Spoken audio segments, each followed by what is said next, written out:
This is the pre-lab video for the first week of synthesis and analysis of a copper complex.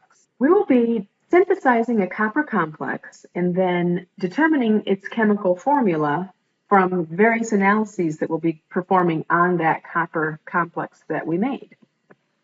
The general formula for your complex is going to be this. We have a copper piece, an ammonia piece, a sulfate ion piece, as well as some water. This is our hydrate.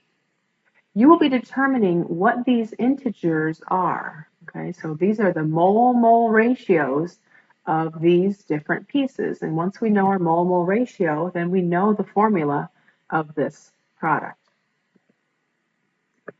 Recall percent mass. We worked on this a little bit in the last lab. We can get our percent mass from our formula.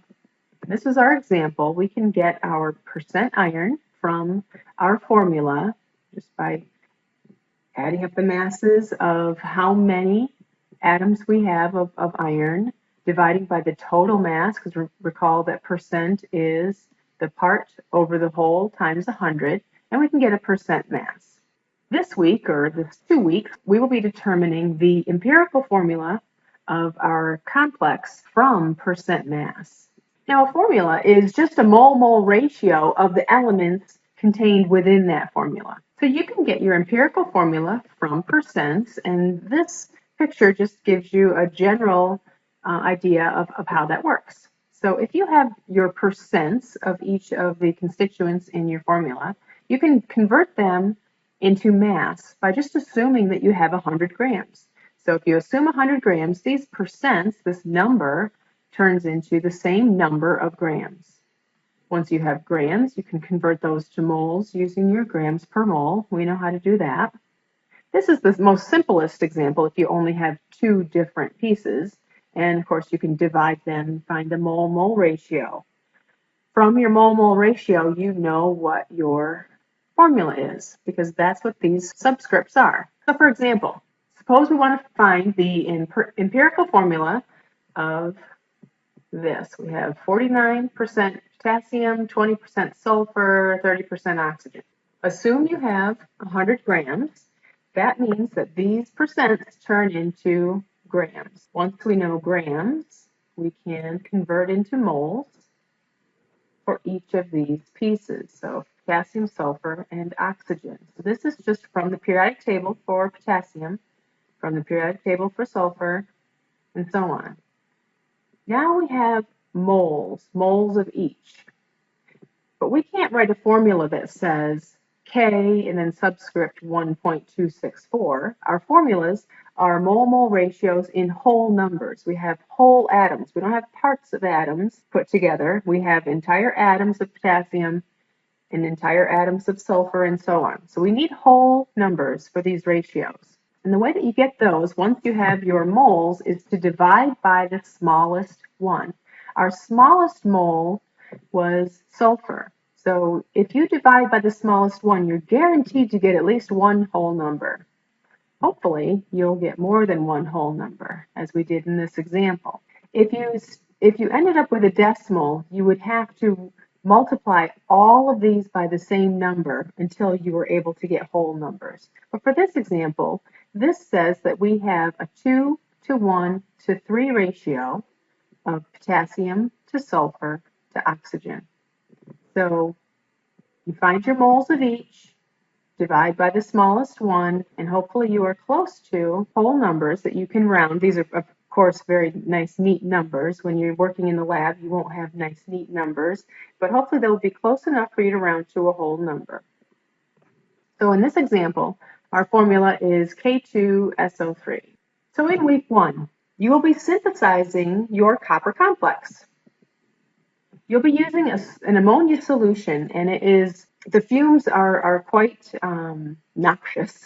They will fill up the room if we're not careful. We want to pour all of the ammonia, the concentrated ammonia solution, in the hood and keep it in there. There's a mixture that you will be making of ammonia and ethanol, and you will have to bring that back to your station and as part of your filtration step. Make sure you cover that with a watch glass, okay? So you will be covering up your, I have a picture of that here. So you will have a solution. Yours won't be colored, it'll just be clear. But this is just a picture of what a watch glass is and how you can cover your beaker to keep those vapors in there. Okay, so make sure you cover that up and keep that covered until you're ready to use it. When you start your synthesis, you'll be measuring out some copper sulfate pentahydrate. If you record this in your notebook as mass of copper sulfate pentahydrate used in the synthesis, you'll be able to find it when you go do your calculations. You get confused with the copper complex that you're making and the copper sulfate that you used in your synthesis, and I don't want you to get confused when you go to do your calculations. It's a very complex write-up. It's a very multi-step calculation, and this is just something that will help you out. So write this right in your notebook now, that you're going to have to write this down and record a mass. You'll be using vacuum filtration, a vacuum filtration step. You've used this in the past, so if you need a refresher on what that looks like using the aspirator, you can go back to the synthesis of alum pre-lab video and take a look at that. Make sure you record the mass of your filter paper before you start your vacuum filtration, because you will have to subtract the mass of that filter paper from the mass of your synthesized product next week. Okay, so for week 2, when you get the mass of your dry copper complex, you will have to subtract off the filter paper. So don't forget to do that. You could write that right in your notebook now as well. You'll also be performing an analysis for sulfate ion. So you'll perform your synthesis, get it in your locker to dry, but then you'll also do this first step of the analysis. We have this formula, okay, is what we are trying to determine. We have to do something to figure out how much copper we have, how much ammonia, and how much sulfate. First week, you will be synthesizing this compound and doing the analysis for sulfate. In order to do that, you will be using a sample of a copper complex that was made last year. So this is not your copper complex because yours is still wet. You'll take a sample from last year and do 2 trials of this analysis for sulfate ion. It's a simple precipitation reaction shown here. This is the net ionic equation because the sulfate ion is coming from the copper complex. And we know we have more ions in there than just sulfate. We have the copper and we have all kinds of different things, ammonia, and this lead is coming from lead acetate. But this is the net ionic equation. So all of the sulfate ions that you have from your copper complex will react with lead ions. We'll make sure we have excess lead so we can get all of the sulfate ion to precipitate into lead sulfate. Once we do that, we can use gravity filtration to separate that solid out. We want to know how much of this we made. It's important that you also record the masses of your filter paper and label them. Label them trial 1 and trial 2 before you even get the masses, and certainly before you do your filtration.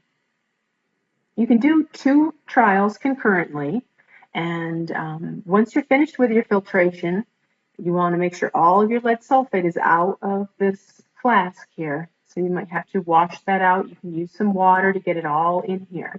Then you'll rinse your lead sulfate with a little bit of deionized water. Then you will put them in your locker as well to dry over the next week.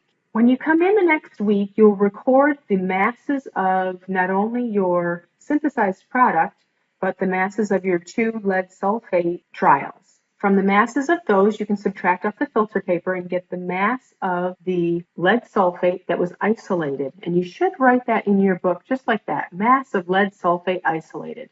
This is an example of the calculation. This is right out of your manual. So you have access to this right in your manual. And there are several examples of the calculations in your manual. And in all of the boxes, the data that you collected from your experiment is right up at top. So your numbers will be different from this. Mass of copper compound used in the gravimetric analysis. This is the copper complex that you measured out that was from last year. So this is your number. Make sure you replace that with your number. And then mass of the lead sulfate isolated. This is what you measured during week 2 and subtracted off the filter paper. So I'm not going to go through all of this, but just so you know, this is in your manual. and you can calculate then the percent of the sulfate ion that was contained within the copper complex. So this is the mass of the sulfate ion. This is the mass of the entire sample. See that up here? This is the sample of the copper complex. That is the denominator, because we want to know the part over the whole times 100. So this is the sulfate mass. This is the total mass of the sample times 100. So this is your percent sulfate content in your complex. And that is what you will be doing in the first week of this lab.